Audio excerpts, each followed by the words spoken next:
Qui êtes-vous? Joe Minacci, donc voilà, le créateur de l'association Plantali, quoi. L'humain pour moi ne respecte pas assez, ne respecte même pas. Il y a beaucoup, hein, pas tout le monde. Et moi mon truc, c'est l'association Plantali, c'est justement sauver un patrimoine pour que demain, ben voilà, comme on parle tout le temps depuis que je suis à l'école, l'avenir des enfants, l'avenir c'est la forêt, c'est ici là.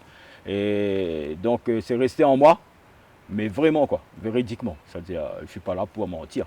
Ok. Je continue. Oui, Olivier Klein, collègue de Joe Minacci. Je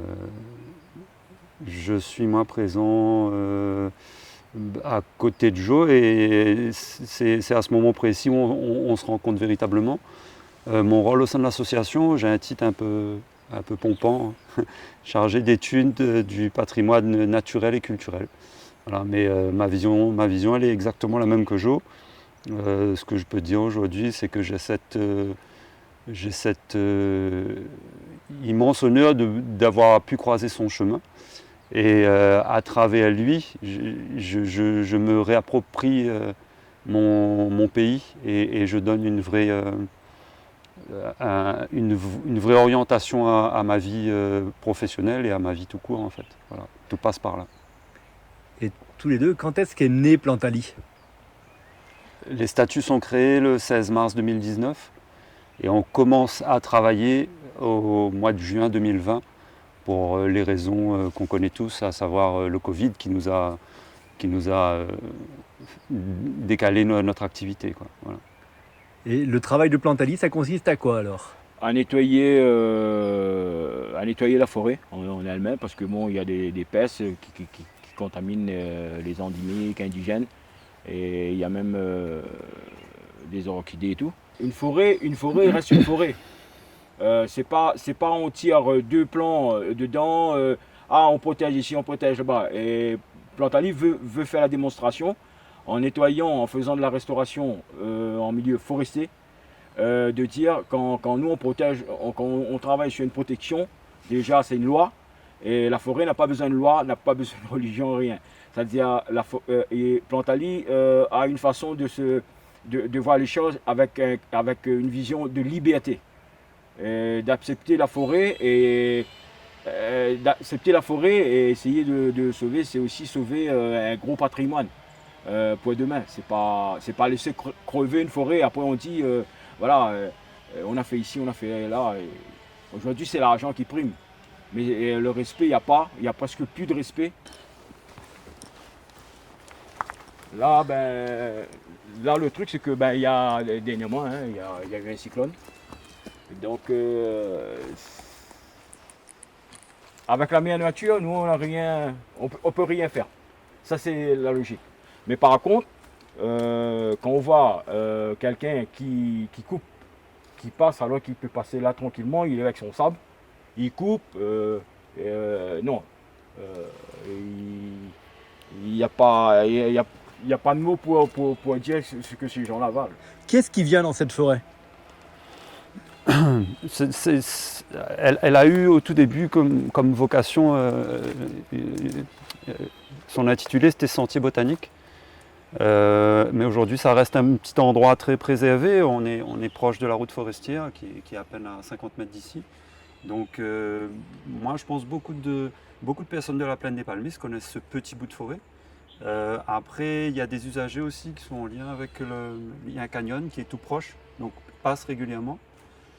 Et puis bon, des personnes avec qui on a ce qu'on appelle des conflits d'usage, hein, et en l'occurrence en ce moment, on est en pleine période de chasse et c'est un problème récurrent. C'est un problème récurrent et nous on a du mal à accepter au vu du travail qu'on réalise. Hein, Jo l'a dit et c'est comme ça qu'on se qualifie. On fait de la chirurgie, nous en fait.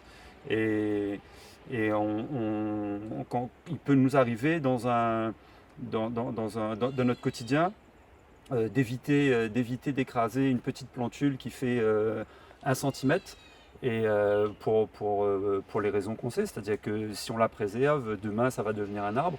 Mais notre travail au quotidien, il est remis en cause à cause de ce genre de pratique. Et pour nous, il est inconcevable que ce lieu qui a obtenu une reconnaissance, hein, elle l'avait déjà dans notre cœur, nous. Hein. Il n'a pas fallu attendre qu'il soit patrimoine mondial de l'UNESCO. C'était patrimoine mondial de Jo et de Olivier et de tout Réunionnais qui se respecte. Il n'a pas fallu attendre ça. Et nous, pour nous, typiquement la chasse-tangue, elle n'a pas à être dans ces lieux-là. Ça n'a pas de cohérence. On est à Petite Plaine, voilà, c'est la forêt de là, Petite on est à Plaine. Petite Plaine, parce qu'après il y a Bébourg, après il y a Bélouf, d'accord. Donc là on est à la Petite Plaine, forêt de la Petite Plaine. Et le lot alors qui est attribué aux chasseurs de tangue, c'est le lot numéro... Le numéro 5. C'est le lot numéro 5. Voilà, qui est là, on ne le voit pas. C'est la montagne qui se trouve juste derrière. Et comme je te l'évoquais tout à l'heure, ce lot, en fait, il est dans une montagne qui est à 89% de pente. Donc, bon, ironiquement, on le dit toujours, hein, le chasseur qui veut venir chasser là-dedans, il faut qu'il soit encordé, son chien alpiniste. voilà. Chien alpiniste. Donc, on voit que ça n'a pas beaucoup de sens. Bon, alors le seul chemin d'accès, c'est passer dans cette forêt. Bon, bien évidemment, le chasseur ne va pas se poser de questions, où il va trouver le tang, il le prend. Et en l'occurrence, dans cette forêt, il y en a. Et ça se passe comment alors avec les chasseurs? Donc, ils sont là, ils croient qu'ils sont dans leur lot, mais ils creusent, ils font des trous. Nous, quand c'est la chasse, on évite de travailler, on évite aussi de croiser leur chemin, parce que s'il est en train de fouiller ou quoi que ce soit, on va se gueuler dessus, il y a un truc, c'est des personnes qui est là pour le tang. Le tang, c'est un business. Ça coûte 10, 15, 20, 30. Dernièrement, j'ai entendu que c'est atteint même à 40 euros. Attends. Mais dans tout ça, plus qu'on avance, qui est fautif de tout ça? On donne des permis. Ces chercheurs, ils savent pas vraiment les limites. Ils savent que là, c'est la Petite Plaine, il faut chercher dedans. Et derrière tout ça, la prévention, elle est où? C'est-à-dire, par exemple, à la fin des permis, s'il y a tant de chercheurs, c'est amener ces chercheurs-là, ou bien d'autres, faire inviter, 200, 300, la fédération, tout, et même nous, pour expliquer l'importance d'une forêt. C'est pas venir cueillir à 10 euros, 20 euros, 30 euros. C'est toute une vie là-dedans. C'est toute une vie. C'est-à-dire, même après ma vie, après la vie d'Olivier, il y a encore des vies. La forêt, les gens, ils ne savent pas, ils croient que ça va. Non, nous, on va partir. Eux, même ensemble, il y a des conditions. C'est-à-dire, il y a le sol, il y a tout. Moi, je pense, voilà. Déjà, Plantali, c'est ça. Et puis, voilà, en occupant la forêt, Plantali plante aussi. Quand on nous demande notre service, on a ce qu'il faut. On ne parle pas d'une tente comme dit Créole. On est issu de deux institutions. Je travaille à l'ONF, moi au Parc National. Aujourd'hui, ma grande satisfaction, au bout d'une journée de travail, c'est de me retourner et de me dire oui, aujourd'hui, j'ai fait quelque chose de ma journée. Voilà, je n'étais pas en réunion, je n'étais pas sur un ordinateur. Et voilà, en disant ça, j'ironise, mais je suis vrai dans mes propos. Hein. Aujourd'hui, je donne un sens à ce que je fais. Quand on est rentré après le cyclone, on était un petit peu désespéré, mais bon, on n'est pas à être désespéré de ce que fait la nature, quoi. On l'admet. Moi, j'ai confiance au travail qu'on a fait et j'ai aussi confiance en la forêt qu'on a. C'est-à-dire que je crains rien, moi, pour Alain. Elle va se régénérer, il n'y a pas de souci. Au contraire, c'est avec ça qu'on va apprendre des choses. Après Bas-de-Sirail, il y a eu quoi alors? Il y a eu des arbres abattus et puis des éclaircies qui font que ça favorise le développement de peste endémique, de peste végétale? Ah oui. Certainement. Notre allié premier dans ce qu'est la structure de la forêt, il se trouve au sol. Au sol, tu vas retrouver de la fougère. Donc s'il y a des choses qui viennent d'en haut, qui viennent l'écraser, ça va décomposer plus tard, tout ça. Ça va avoir un impact. Mais ils vont repousser et ils vont revenir. En fait, là, on prend juste un peu de temps. Mais le temps, notre temps à nous et le temps de la forêt, il est pas identique, quoi. On peut pas parler du temps de forêt. Nous on est au temps être humain. Donc ça nous pose pas de problème, quoi. Donc évidemment, les causes naturelles, c'est pas ça qui gêne la forêt. Non. Ce qui a abîmé la forêt depuis ces dernières années, c'est quoi alors? Donc, il y a les chasseurs de tangue. C'est l'homme qui fait rentrer les espèces exotiques envahissantes. C'est l'homme qui qui en prend conscience, mais avec des pincettes, et qui a une conscience administrative de cette problématique. Voilà. Et c'est l'homme qui a des pratiques qui sont pas en adéquation avec le milieu, tout simplement. Voilà. C'est l'homme. J'ai toujours dit à Jo, de notre quotidien, c'est pas les espèces exotiques qui nous posent le plus de soucis. Hein. La première espèce exotique envahissante et qui nous pose problème, c'est l'homme. C'est l'homme. Alors, il y a quelque chose que laisse passer. Ouais. C'est qu'avant Cyclone, il dit avec Olivier, il dit, il est bizarre, pour quelle raison la forêt est collée comme ça? Alors, il y a eu un phénomène, c'est que les feuilles des arbres, et moi, on l'avait vu là, on m'a pas parti voir ailleurs, les feuilles des arbres étaient déjà au sol. Rien à faire. Donc, ce que lui, il a fait, il lui dit, il est possible, c'est ça, c'est possible pas, il ne faut pas trop dire que nous c'est des magiciens. C'est des paroles d'homme. Hein. Voilà, c'est des paroles d'homme, il dit. Et nous a fait que vous avez. Et bien le truc c'est que il a eu moins de casse parce qu'il a dépouillé de ses feuilles. Ne construit rien, nous fait que suivre le mouvement aussi. Hein. Parce que j'entendais parler de l'intelligence de l'arbre. Là, c'est même plus que de l'intelligence. Si l'arbre il devine quelques jours avant le cyclone va arriver, qu'il y aura des vents et qu'il faut qu'il se débarrasse de ses feuilles. Nous évite ces grands mots-là parce que déjà, mais il laisse ça pour le bouc, il a tiré ça. Oui. Il ne connaît pas dans quel monde il sort, voilà. Mais moi avec Olivier, ben nous, aujourd'hui, ce que nous fait, nous observe, nous les. Souvent bien, nous la point, nous n'est pas comme toute personne. Quand on rentre là, c'est notre vie pour nous, tu vois. C'est un truc, les magiques, les tout. Fais attention, hein.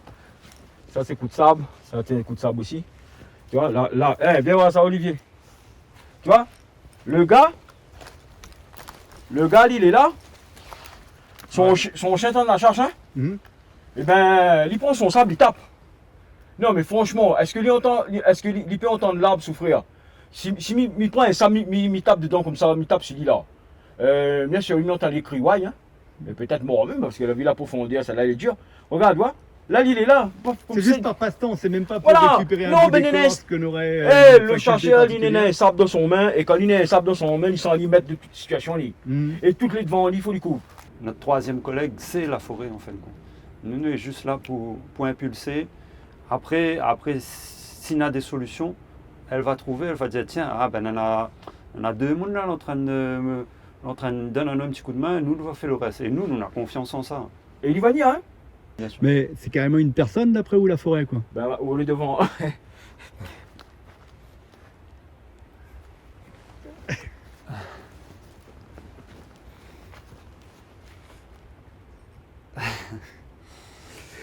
Oui, comme vous dit la forêt, il comprend.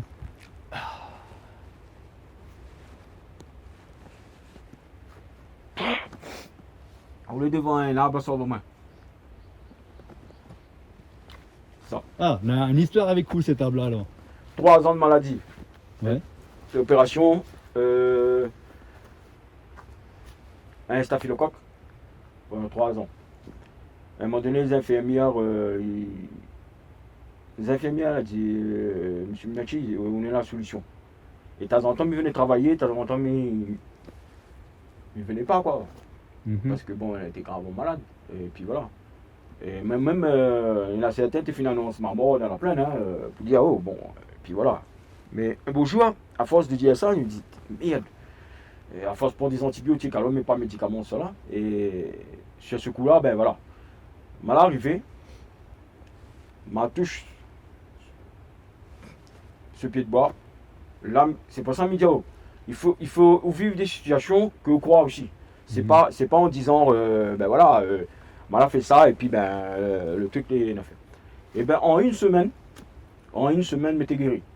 La plaie, les fermée, les toutes. Et c'est là que m'a compris que ce jour-là, ben maladie hallucinante. Écoute, si vous voulez que vos enfants, ça va. Mais ça va, ou bien soit guérir moins, soit ben vos enfants, ça va. Ben encore là, il a guéri moins. C'est tout. Hein. Voilà l'histoire. Et cet arbre, c'est quoi comme essence? C'est un ficus. C'est un ficus? Ouais, c'est un ficus endémique de la Réunion? Ouais. Et ça, attention, hein, ça c'est une force. Pour ça, mais comprends moi les gens en affaire, mais il faut passer dans des cas. C'est pas vous raconter une histoire comme ça et que vous croyez que, ben voilà, ça les fait comme ça. Si moi aime la forêt et que m'a dit que mes enfants, Ok, oui, mais mais me dit comment, moi la forêt, j'aime la forêt. Et à où m'a voir après, si je me mets une place. Là, c'est pas médicinal, là, c'est l'esprit. Hein. Là, c'est l'esprit, là, c'est pas médicinal. Là, aucun écorce, quoi que ce soit. Là, c'est seulement le toucher, c'est un médecin, je veux bien. Et pour dire où quand.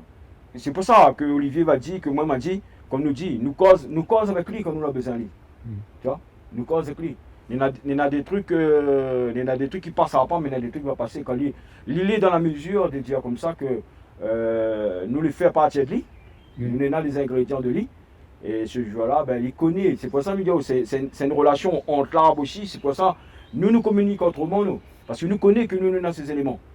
Mais en échange, il faut qu'on rende à lui ça qu'il la donne à nous. Voilà. Et sans obligation, hein. Nous ne sommes pas là parce que ben, elle est comme ça dans notre pensée, que nous attendons que. Voilà, nous on a monnaie. Non, c'est pas. Il y connaît, lui. Voilà, il connaît.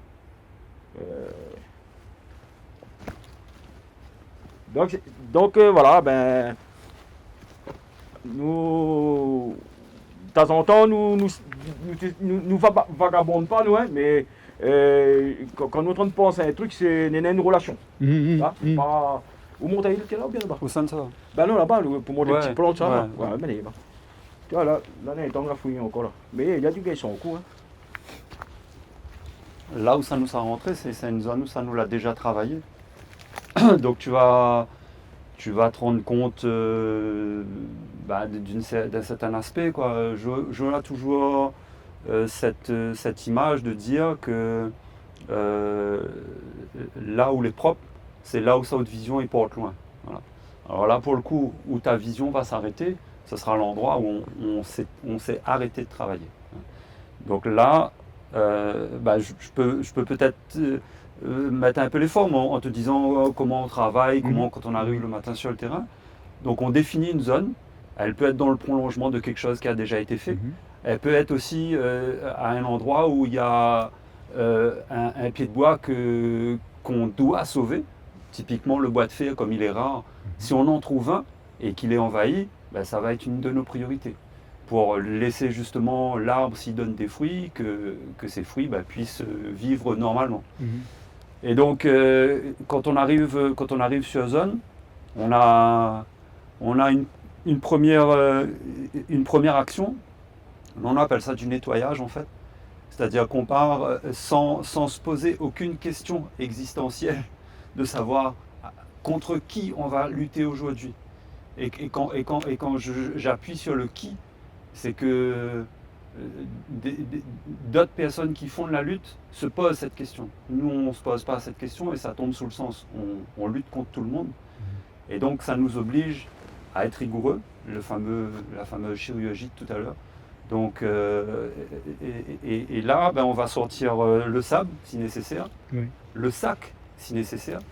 Il y a une espèce que je te montrerai tout à l'heure qui est très symbolique de la minutie.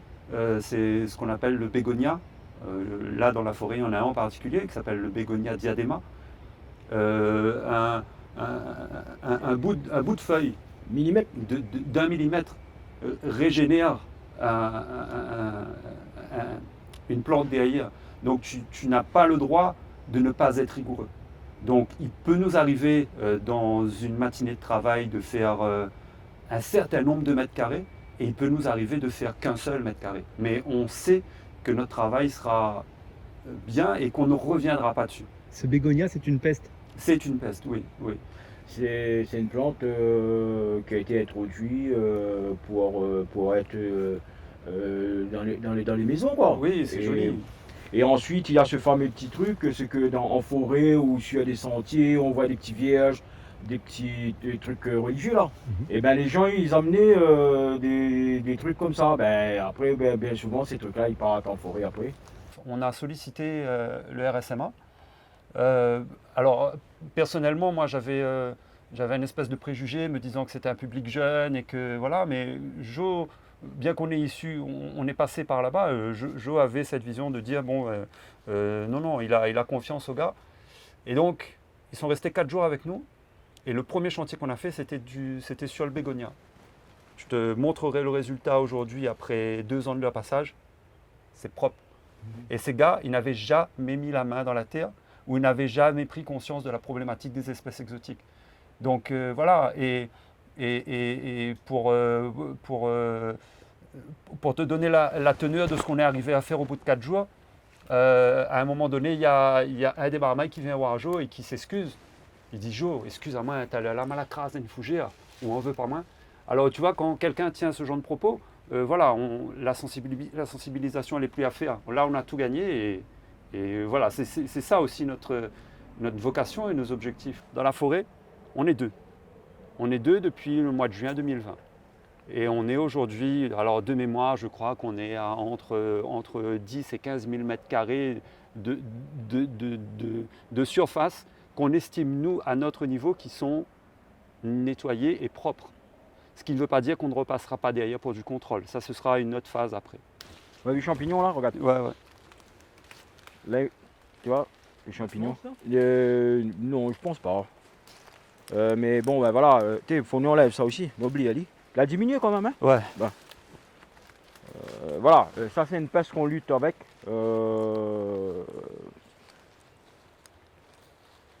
C'est la liane rouge. C'est un PSKIA. Donc voilà. Et notre objectif quand nous on travaille, ben voilà. La chirurgie que Olivier est en train de dire, ben attends, il va monter là-bas. Comment. Tu attends la fouille là. Ouais. La limite entre ce qui a été fait et pas fait se voit, bon, en particulier ici parce que du coup le goyavier était énormément présent, donc ça crée ce que tu vois là, des trouées assez conséquentes. Voilà nos premiers collègues, nos premiers alliés, ils sont au sol, hein, c'est toutes les fougères que tu vois ici. Voilà. Et donc nous, quand on se retrouve dans une zone comme ça, donc là il faut considérer qu'on a fait déjà un premier passage. Et là, aujourd'hui, si on intervient ici, on serait en mode contrôle. C'est-à-dire on voit l'efficacité de notre travail. Quand on arrive là, on constate que, bon, goyavier, il y a de la régée sur les souches. S'il y a les souches qu'on a voilà, là tu le vois, regarde. Là tu le vois bien. Là il y a de la régée. Les souches sont assez conséquentes, tu vois. Donc ça, pour le sortir, il faut être mécanisé et c'est pas la vocation de ce lieu et on n'a pas les moyens non plus. Donc il faut trouver d'autres solutions. On va les trouver. Il n'y a pas de raison. Mais aussi pour l'instant, c'est que on peut travailler avec le goyavier en tant que peste. C'est-à-dire avec les rogers là. Ils vont t'aider parce que s'il y a trop d'ensoleillement, il y aura des petits plants d'indigènes ou endémiques qui vont sortir du sol. Et nous, on va travailler avec un peu de l'ombre ou par exemple en période d'hiver, une condensation qui va amener ça pour que voilà, il n'y a pas un endroit où il y a un coup de givre ou quoi que ce soit. Quand il y a des trucs comme ça, il va casser toute l'ambiance. Hein? Donc, quelque part, d'accord, tout ça on enlève, mais après, on l'utilise aussi avant de revenir petit à petit. Et les alliés, c'est eux qui vont faire le boulot. Hein. Franchement, aujourd'hui, j'aurais bien aimé que cette histoire de mouche bleue là aurait pas dû être ici. Cette mouche-là, aujourd'hui, on regarde des endroits où il a été, il y a autant d'épines maintenant. Hein. Là, c'est l'action. Après, il y a de ce côté-ci, il y a les oiseaux, les insectivores. Maintenant, ils sont en train de, ils ont compris, il y a un McDonald's quoi, en lave. Ils sont en train de manger. Là, elle n'est pas montée jusque là, non? On trouve. Mais aujourd'hui, son rôle, il est, tu regardes, il est faible. Le raisin-marron a repris le dessus, elle est lymphatique, quoi. Elle a plus son rôle. Si elle était très virulente au début, c'est plus le cas. On est intervenu ici il y a à peu près 6 mois. Et donc aujourd'hui, on revient et on contrôle. Et quand on arrive ici, la première chose qu'on voit, c'est qu'il y a certaines fougères qui sont en train de repartir, mais ce qu'on voit essentiellement, c'est au sol. Et c'est les plantules. Et donc là, ici, tu vois, il faut être très attentionné. Et on va travailler de la façon suivante. Ça, je vais enlever. Parce que là, c'est du solanum, c'est le fameux bringélier marron. Ça, je ne vais pas enlever. Parce que c'est une indigène. Ça, je vais enlever, c'est la même. À côté là, c'est ça. Voilà. Et là, l'une de nos espèces qui nous pose plus problème ici, c'est celle-ci, qui s'appelle le Cestrum elegans. Et là, tu vois, elle aussi, je vais la sortir. Goyavier, on est là aussi là. Alors, oui, avec un petit goyavier juvénile. Donc voilà, donc là, on va s'attacher sur la position que j'ai, sur la surface qui est devant moi, à lutter méthodiquement avec toutes les espèces exotiques que j'ai identifiées. Voilà.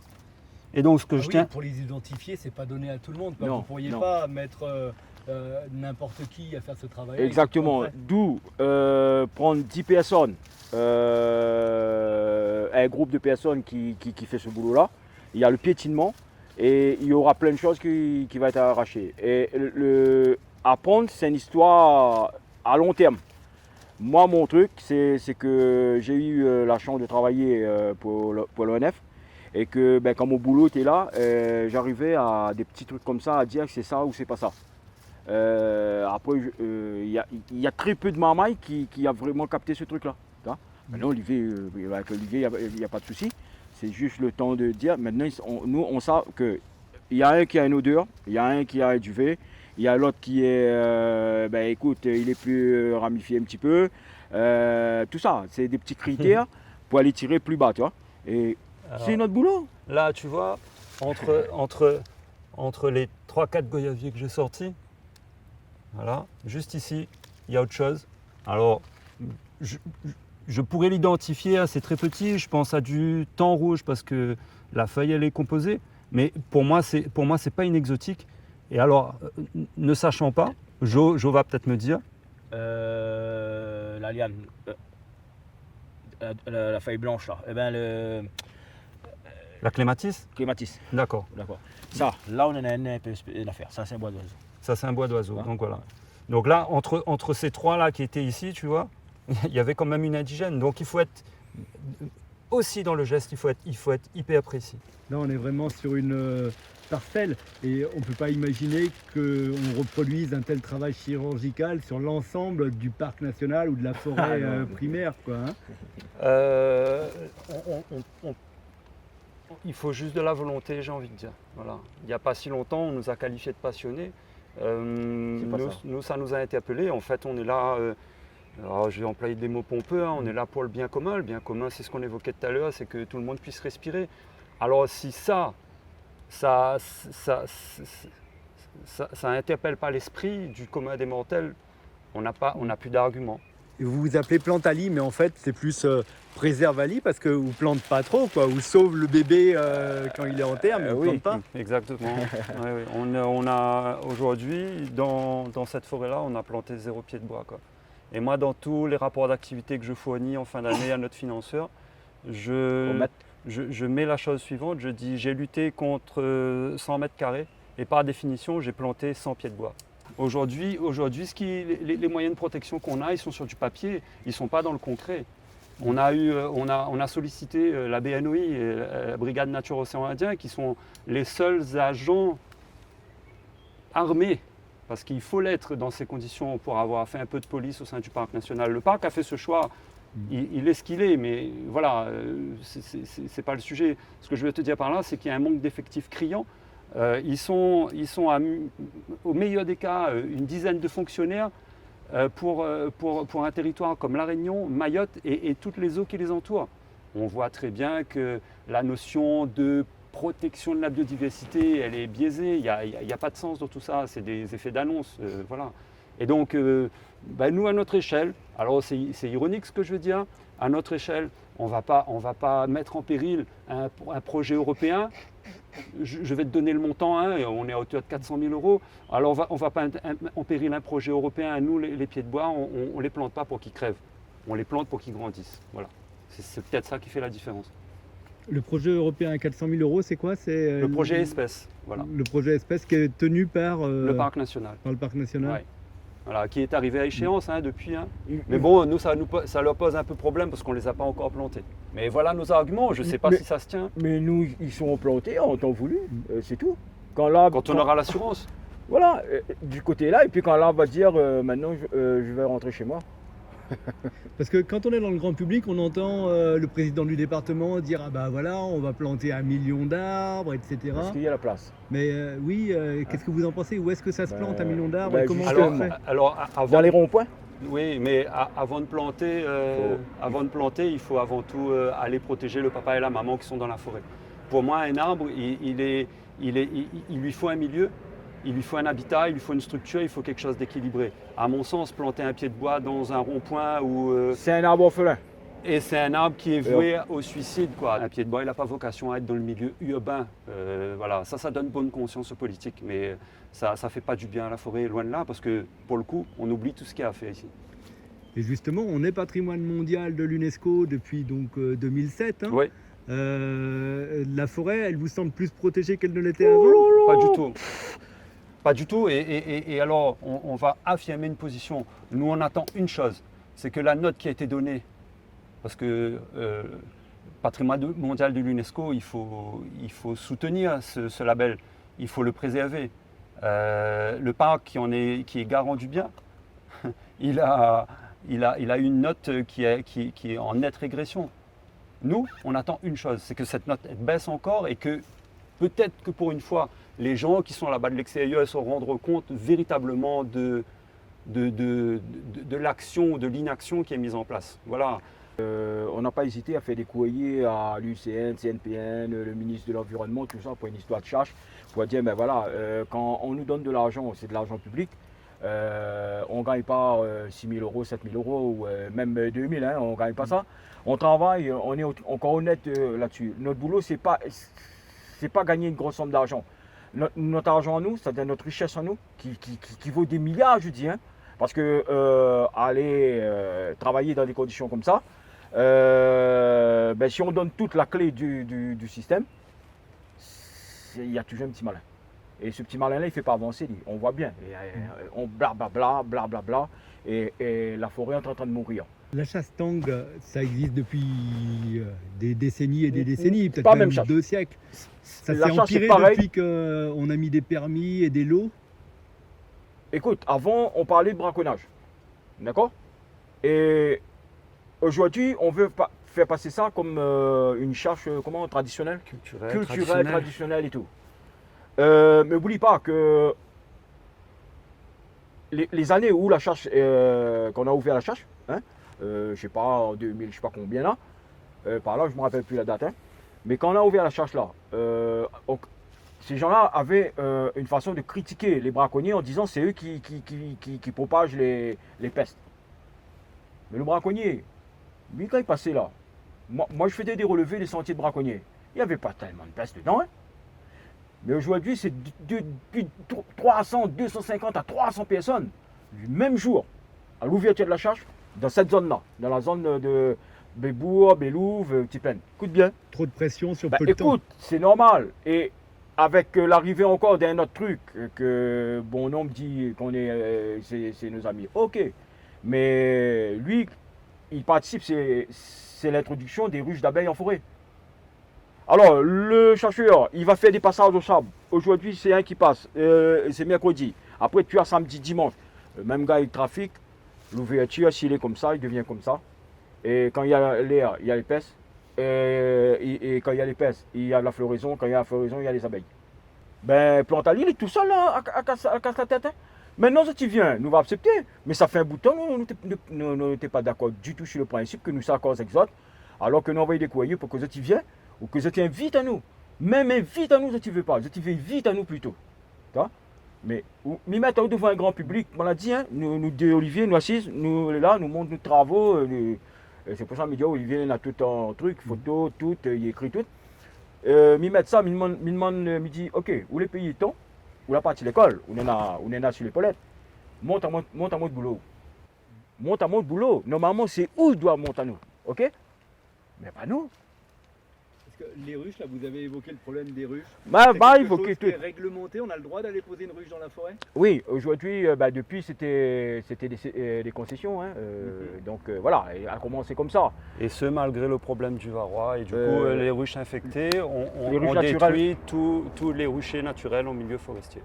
C'est ça, j'ai l'impression qu'il y a de plus en plus d'activités dans la forêt alors qu'elle est C'est l'homme plus avant la protégée. forêt, Voilà. c'est ça la politique du parc. C'est l'homme avant la forêt. On a du mal à comprendre la valorisation d'une forêt au travers de la pharmacopée. Non. Parce que tu vas me soigner, je vais plus te protéger. La preuve en est, c'est pas le cas. Je pense que l'histoire de pharmacopée elle est partie trop vite. Et c'est encore une réflexion économique. Parce que, dis-moi franchement, vous connaissez, dans mon temps, ben voilà, quand on gagne un grippe ou prend un citronnelle ou prend une affaire comme ça, tu bois. Dans mon temps, il n'est pas si loin que ça. Jusqu'à maintenant, il prend un. Mais aujourd'hui, on est en train d'expliquer que vous croyez que ça marche sur le corps de tout le monde. Le corps de la plupart des personnes que la temps de prendre ces médicaments, il est déjà saturé par les saloperies de cachet, tous les trucs du système, quoi. Voilà, il faut aller à la pharmacie, le docteur, ah tiens, prends ici, là-bas. Mais combien de temps? Et quelles mesures les arbres que nous fait nous de médicaments, est-ce qu'il dit vraiment? Non. On va tous être artisaneurs. Hein, attends de raconter des. Moi, je m'appelle ça, c'est des boucles, attends de faire de l'argent, c'est sans plus. Hein, mais dis pas comme ça que. Où est là, où c'est Dieu. Et bon, on m'a dit des petits mots sur la religion. Quand on parle, qu'il y en a dans les écrits, dans n'importe quelle religion, il y en a toujours un bouquin qui exprime qu'on doit respecter ça.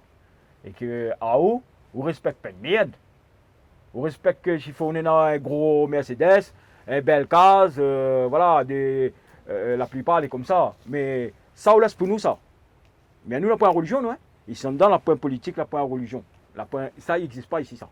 On est disponible pour la sensibilisation. Je n'ai pas encore annoncé à jour, mais il y a une école là qui nous a sollicité pour une intervention au courant du mois d'avril. L'entendu, non? Non, elle viendra fin de ce mois et c'est une autre. Ah d'accord, ok. Voilà, c'est courant. On est en contact régulier avec les élus de la commune. On s'est rendu compte d'une chose, c'est que voilà, on n'a pas cette prétention de nettoyer toute la Réunion et toute la planète entière, mais par contre, essayer de recentrer nos actions et nos visions des choses sur un territoire, la commune typiquement. Donc là, on a des écoutes vis-à-vis de la commune. Ouais. Et on est dispo pour toutes les personnes qui veulent bien venir nous voir. Voilà. Je me suis rendu compte de ça une fois que j'avais quitté mon île, comme il dit, souvent qu'on s'à l'autre côté, c'est là où on comprend mieux autre richesse. J'ai du mal à concevoir que dans le cursus scolaire réunionnais, national, il ne faut pas rêver, mais réunionnais, qu'on ne puisse pas apprendre aux jeunes marmailles, c'est quoi un bois de corail, c'est quoi un bois de féa, et ce genre de choses, quoi. Voilà. On a une richesse qui est inestimable et on lui tourne le dos. Ouais, je ne vois pas le sens à tout ça. Non. On m'a toujours demandé, il fait des années, que nous ayons une école forestier pour la Réunion. Parce que c'est des trucs que les nulle part pour la plupart. Et comment, ou dire moi aller apprendre plantes de bois pour cultiver et que on ne connaît même pas ça, c'est quoi. Tiens, il y a un petit spécimen là, tu vois. Ouais. Voilà, vous êtes sur l'insecte. Ouais. Et cicadelle, ça. Ouais. Et donc. C'est pas bon pour la forêt, ça. L'INA son rôle. Ce que vous venez de dire, il veut dire, si, comme il dit, s'il a manque un petit rien du tout que nous ne connaissons pas, que n'est pas visible à l'œil, la forêt lui-même, il n'existe pas. Autant sous le pied, il commence, autant dans la strate en l'air, et tout ça, c'est une communication. La forêt, avec nous, c'est pas seulement les arbres, tout ça, comme on l'a dit, il y a aussi ce qui se passe sous notre pied, hein. Cette vibration, ces vertères, que c'est européen d'ailleurs, que leur bonne santé. Les champignons, on en a tout ça. Et si la forêt, où on n'a pas observé un truc comme ça, on a un problème avec cette forêt-là. Il y a un problème. Non, on a un problème. Et tous ces trucs, il faut connaître là. Et la forêt, c'est un truc qui vive. Par exemple, là, quand nous la détruit tout ça, nous regarde, nous dit bon, on n'a presque pas rien dessous. Mais demain, nous connaît en 2-3 années, tout ça, les couverts, et puis voilà, la vie reprend. Et ce que l'île fait, c'est un truc, normalement, dans mon métier, moi, j'avais le droit à faire ça, et quand j'étais travaillé à l'ONF, mais elle n'a jamais donné les outils. Donc, il y a un chemin. Hein. Ben, je dis, il arrive, il y a que l'appareil, il fait des photos, des champignons, de tout, il m'y trouve. Allez, Olivier, Jo, viens voir ça. Des insectes, tout. Je dis, là, il y a ça. Dernièrement, il fait monter un escargot, la coque jaune et rayé noir comme un tigre. Je dis, c'est où ça? Il dit, ouais, il est dans la salle là, parce qu'il est venu là tout seul le faire. Ben, tu vois, des trucs comme ça. Si on monte ça sur un grand truc, ben, le parc, il a point. Le NF, il a point. Pourtant, ces autres, c'est des magiciens, comme ils appellent les autres. Mais je ne fais pas la magie. Ça, c'est bon de mon histoire, il est en enfer, c'est pas pareil que nous. Merci Plantain. Merci à vous-même. Merci. Ben.